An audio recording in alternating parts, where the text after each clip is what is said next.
경기도 가평에 사는 노부부가 한 종교단체 교주를 따라 나섰는데 남편은 물에 빠져서 숨진 채 발견되고 아내는 실종되는 사건이 발생했습니다. 경찰은 노부부의 딸과 종교단체 교주를 용의자로 체포해서 구속영장을 신청했습니다. 어떻게 된 일일까요? 지난 12일 오후 3시쯤이었습니다. 경기도 가평군 북한강 다리 밑에서 한 노인의 시신이 수면 위로 올라왔습니다. 사인은 익사. 경찰은 노인의 가족을 수소문해서 딸과 연락이 닿았는데요.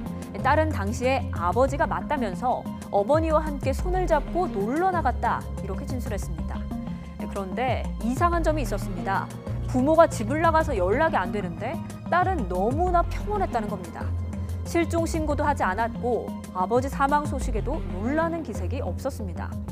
수상하게 여긴 경찰이 집 주변의 CCTV를 조사했는데 깜짝 놀랄 만한 사실이 포착됐습니다.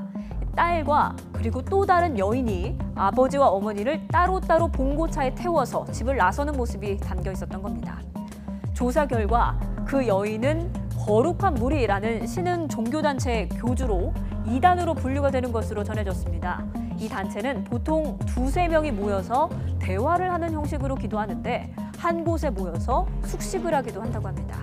돌아가신 노부부 집에도 종교단체 회원 2~3명이 함께 살았던 것으로 확인이 됐습니다. 경찰은 아직 노부부의 죽음과 종교단체와의 연관성을 뚜렷하게 확인은 못했습니다. 하지만 이단 요소가 있는 종교 관계자들이 흔히 악령이 꼈다는 이유로 가족을 분리 숙식시키는 경우가 있어서 교주가 딸을 유도해서 이들이 노부부를 사망하게 한 것이 아닌지 집중적으로 수사하고 있습니다. 이 교주는 경찰 조사에서 평소 노부부가 천국에 가고 싶다는 말을 자주 했다면서 딸이 도와달라고 요청해서 노부부를 차에 태웠다고 주장했습니다. 또 딸은 부모님이 공기 좋은 곳에서 바람을 쐬고 싶다고 해서 강가에 내려주기만 했고 사망한 데 대해서는 묵비권을 행사하고 있는 상황입니다. 사건의 실마리를 쥐고 있는 어머니는 아직 실종 상태고 함께 숙식을 하던 종교단체 회원들도 교주와의 종속관계라는 특성상 제대로 된 진술을 얻기가 쉽지 않은 상황이라고 합니다.